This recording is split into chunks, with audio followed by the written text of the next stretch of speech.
Bismillahirrahmanirrahim. Assalamualaikum warahmatullahi wabarakatuh. Alhamdulillahilladzi 'allamal Qur'an khalaqal insan 'allamahul bayan. Asyhadu an la ilaha illallah wahdahu la syarikalah wa asyhadu anna Muhammadan 'abduhu wa rasuluhu alladzi la nabiyya ba'da.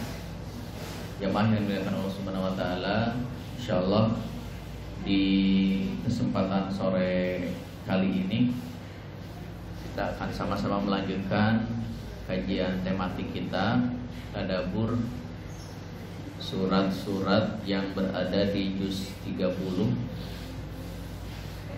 Insyaallah di kesempatan sore hari ini kita masuk ke surat Al-Kautsar.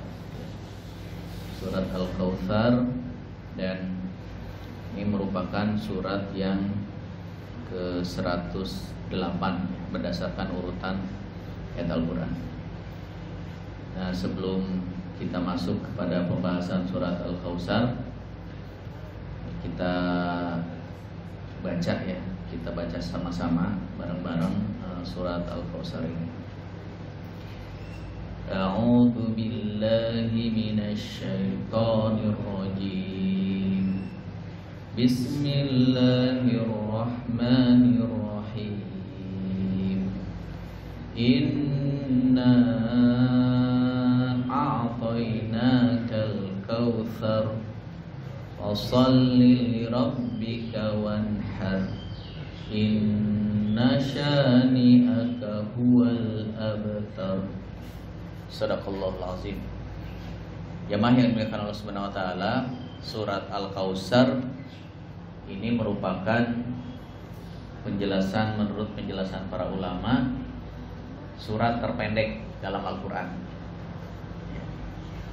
Surat terpendek dalam Al-Qur'an yang terdiri dari 3 ayat. Itu tadi, inna a'tayna al-kautsar washolli lirabbika wanhar inna syani'aka huwal abtar. 3 ayat. Dan surat ini sangat penting ya, atau spesial bagi kita karena ini merupakan surat yang merupakan hadiah yang diberikan oleh Allah Subhanahu wa taala kepada Nabi Muhammad sallallahu alaihi wasallam, dan tentu saja kita sebagai umatnya Nabi Muhammad sallallahu alaihi wasallam. Kenapa? Karena nanti akan ada penjelasan ya di ayat yang pertama. Kemudian yang kedua, surat ini juga sangat penting bagi kita karena di ayat yang kedua menjelaskan kaitannya dengan bagaimana bentuk kesyukuran kita kepada Allah Subhanahu wa taala. Karena di situ ada syariat fasholli lirabbika wanhar. Di situ ada syariat diperintahkannya sholat, dan ada syariat diperintahkannya untuk berkurban. Nah, kemudian yang ketiga, para ulama ada 2 riwayat ya, menjelaskan terkait dengan surat ini. Apakah surat ini madaniyah? Maksudnya turunnya pasca hijrah Rasulullah ke Madinah, atau surat ini makkiyah, artinya sebelum hijrah Rasulullah ke Madinah ya. Jadi ada 2 riwayat. Ada 2 riwayat. Nah, kemudian kenapa surat ini juga disebut Al-Kautsar?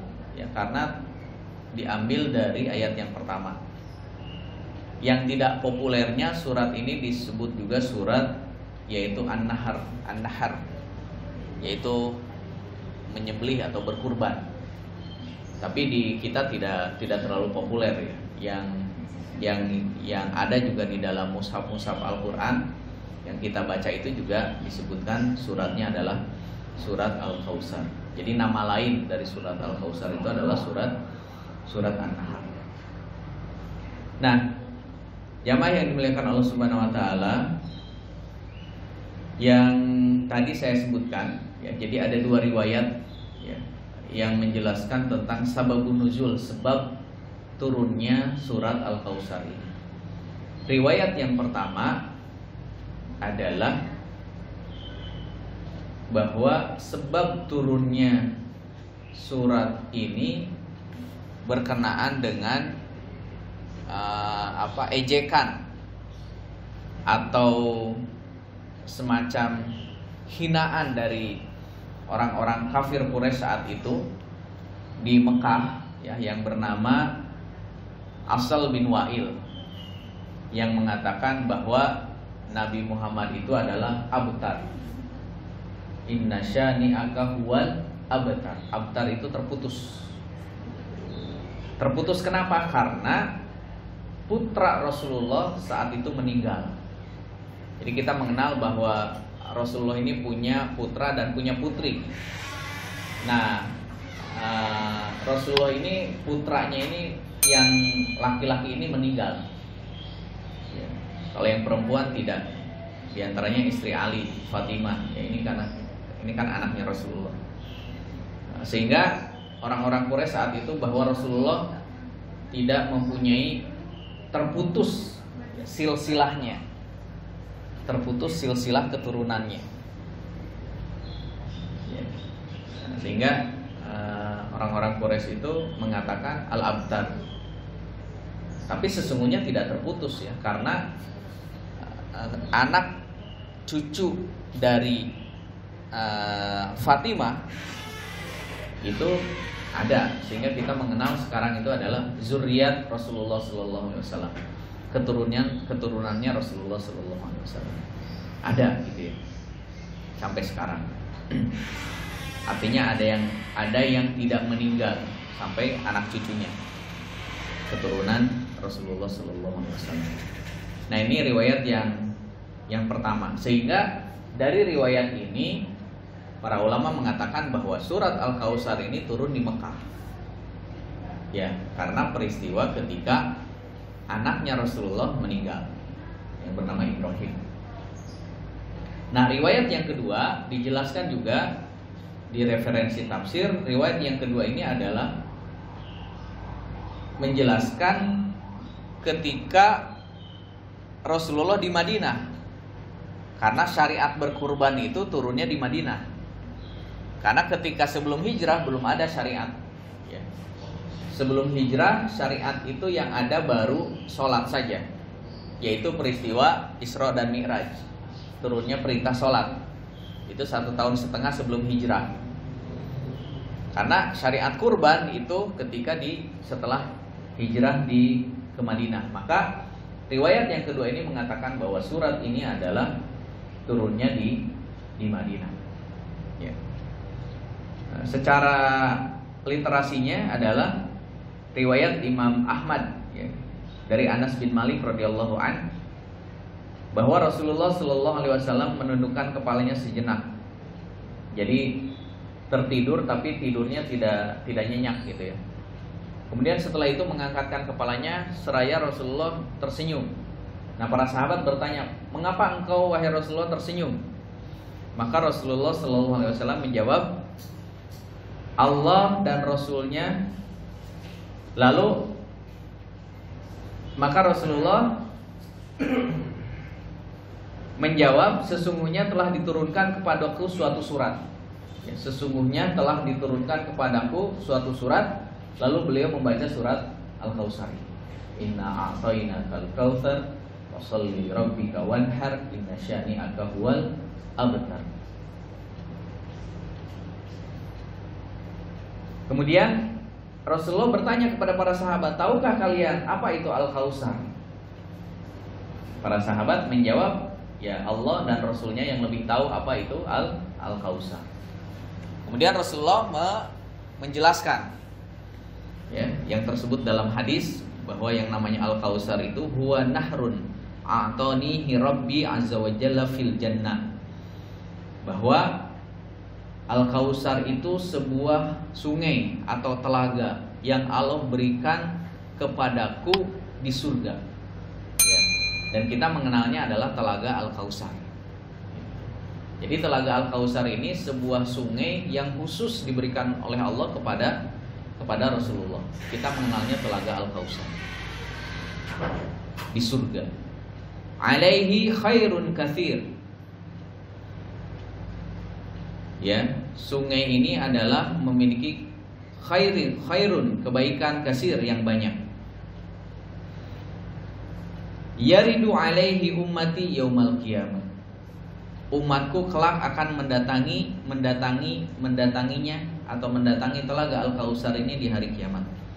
Berarti adalah kita semua nanti di hari kiamat akan mendatangi yang namanya Telaga Al-Kautsar.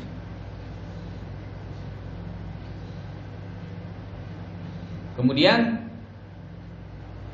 seperti apa Telaga Al-Kautsar ini dijelaskan dalam hadis ini. Aniyatuhu adadul kawaib. Jadi dijelaskan bahwa di Telaga Al-Kautsar ini jumlah tempat-tempat atau wadah-wadah bejana-bejananya itu sama dengan adadul kawaib, sama dengan bilangan atau jumlah kawaib, bintang. Ya, bintang-bintang itu jumlahnya tak terhingga ya. Berarti nanti betapa ini bahasa.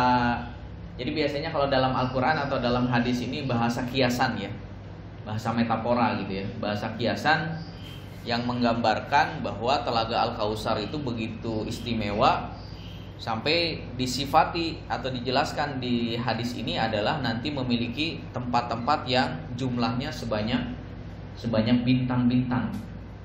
Sebanyak bintang-bintang di langit gitu. Ya kita nggak kebayang gitu seperti apa Telaga Al-Kautsar itu. Ya, betapa indahnya, khairun kasir, memiliki kebaikan yang sangat banyak.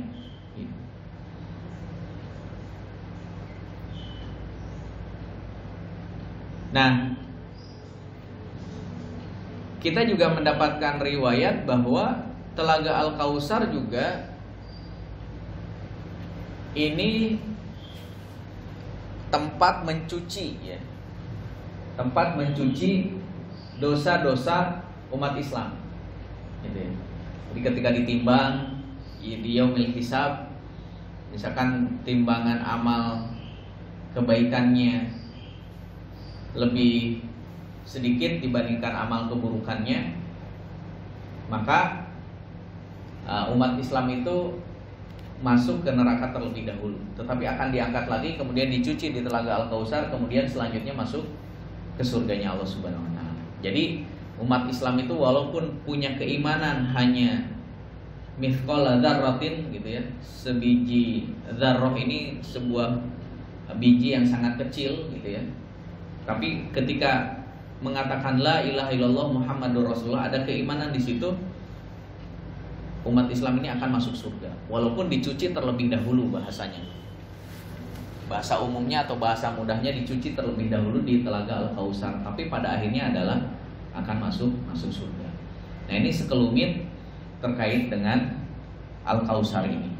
Bahkan para ulama menjelaskan Al-Kautsar ini dengan bermacam-macam arti gitu ya. Ibnul Qayyim Al-Jauzi itu sampai menjelaskan Al-Kautsar itu artinya sangat banyak gitu. Ada yang mengatakan tadi Telaga Al-Kautsar, ada yang mengatakan khairun katsir gitu ya. Dan nama-nama yang lain ya, seperti dijelaskan nanti di ayat yang pertama. Inna a'tayna kal kautsar. Bahwa sesungguhnya kami, kata Allah, a'tainaka,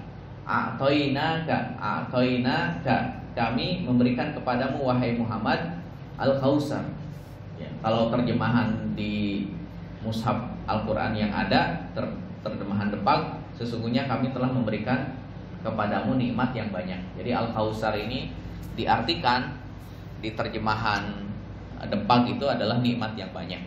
Walaupun di dalam tafsir Al-Kautsar ini maknanya sangat banyak gitu. Di antaranya tadi sungai yang ada di surga namanya Telaga Al-Kautsar gitu. kebaikan yang banyak, keturunan ya yang banyak sampai hari ini ada gitu ya. Terus apalagi artinya? Bahwa Al-Kautsar ini adalah ilmu dan Al-Qur'an maknanya. Kemudian Al-Kautsar juga merupakan nubuwah ya, kenabian. Al-Kautsar juga artinya telaga tadi ya. Kebaikan yang banyak, kemudian nubuwah ya, kenabian, kemudian sungai nanti yang ada di surga. Kemudian yang terakhir itu adalah pengikut dan umat ya, Al-Kautsar itu adalah begitu banyak pengikut dan umat. Kautsar gitu ya, mirip-mirip dengan kasir gitu, banyak. Jadi diartikan Al-Kautsar juga bahwa umatnya Nabi Muhammad ini adalah umat yang paling banyak, pengikutnya yang paling banyak nanti di hari kiamat. Nah, dari arti-arti ini ya, intinya arti-arti yang tadi ini tidak bertentangan satu sama lain, jadi saling menguatkan. Misalkan tadi artinya Al-Kautsar ini nikmat yang banyak, sungai atau telaga nanti yang ada di surga, keturunan yang banyak, kebaikan yang banyak, nubuwah, kenabian. Gitu. Ini semuanya arti-arti ini adalah satu sama lain tidak bertentangan. Ya. Dan ini menunjukkan bahwa yang tadi disebutkan itu bisa juga disimpulkan itu merupakan karunia atau nikmat yang banyak. Ya. Makanya di dalam terjemah bahasa Indonesia Al-Kautsar ini diartikan adalah khairun kasir atau nikmat yang banyak, ditambahkan oleh para mufasir nikmat yang banyak tidak terputus-putus, jadi terus menerus gitu. Dan tentu saja ini merupakan anugerah yang sangat penting, yang sangat berharga bagi kita sebagai umatnya Nabi Muhammad SAW. Nah, kemudian jamaah yang dimuliakan Allah Subhanahu Wa Taala, ayat yang kedua, fasholli li rabbika wanhar. Nah, ini menunjukkan kepada kita ketika bentuk kesyukuran kita kepada Allah Subhanahu wa taala dengan nikmat yang banyak tadi ya. Karunia nikmat yang diberikan oleh Allah Subhanahu wa taala kepada Nabi Muhammad, terutama kita sebagai umatnya Nabi Muhammad, maka di antara bentuk kesyukuran kita kepada Allah disebutkan di ayat yang kedua ini. Fasholli, maka salatlah. Syukur yaitu dengan sholat ya. Jadi sholat ini ibadah kepada Allah Subhanahu Wa Taala, artinya juga doa, memohon kepada Allah Subhanahu Wa Taala, juga mempunyai arti syukur ya. Dari mulai takbiratul ihram ini kan Allahu Akbar, mengagungkan Allah Subhanahu Wa Taala, Allah Maha Besar. Kemudian ruku, kemudian sujud. Ini gerakan-gerakannya saja ini menunjukkan bahwa kita tidak ada apa-apanya di hadapan Allah dan kita bersyukur kepada Allah Subhanahu wa taala. Yang kedua adalah fasholli li rabbika wanhar. Dan berkurbanlah. Kurban juga di antara syariat Islam yang menunjukkan cara kita bersyukur kepada Allah Subhanahu wa taala terhadap karunia nikmat yang Allah berikan kepada kita. Ya. Di riwayat yang lain, fasholli li rabbika wanhar ini adalah salat Idul Adha dan kurban. Di riwayat yang lain. Di riwayat yang satunya lagi, yang pertama tadi adalah salat secara umum. Ya, salat wajib, salat sunnah. Kalau riwayat yang kedua spesifik bahwa yang dimaksud fasholli di sini yaitu sholat Idul Adha. Satu sama lain saling menguatkan. Kata kuncinya bagi kita adalah bahwa sholat kita, kurban kita itu merupakan bukti kesyukuran kita kepada Allah terhadap karunia nikmat yang banyak yang telah Allah berikan kepada kita. Kata kuncinya adalah syukur. Nah, Yang terakhir, jamaah yang dimuliakan Allah Subhanahu wa taala, ini yang paling menarik. Inna syani'aka huwal abtar. Sesungguhnya orang-orang yang membenci kamu dialah yang terputus.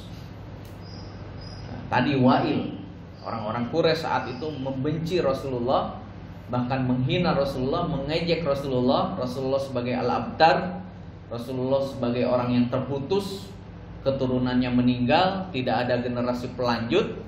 Maka Allah jawab dengan ayat ini, inna syani'aka huwal abtar. Sesungguhnya orang yang membencimu, berarti orang-orang Quraisy yang menghina Rasulullah, huwal abtar, dialah yang terputus. Terputus dari apa? Terputus dari ayat yang pertama, terputus dari Al-Kautsar, terputus dari nikmat Allah Subhanahu wa taala.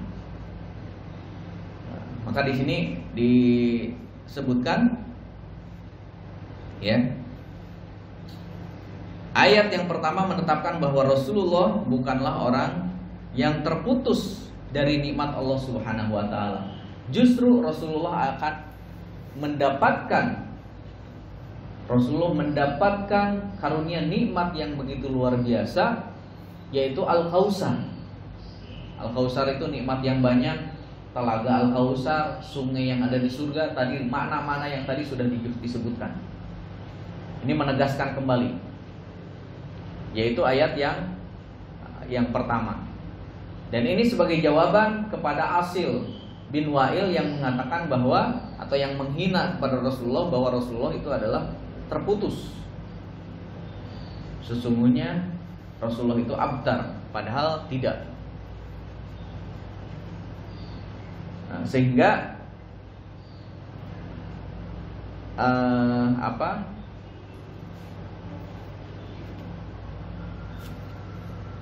yang menghina tadi justru sebaliknya, dia tidak mendapatkan karunia nikmat dari Allah Subhanahu wa taala.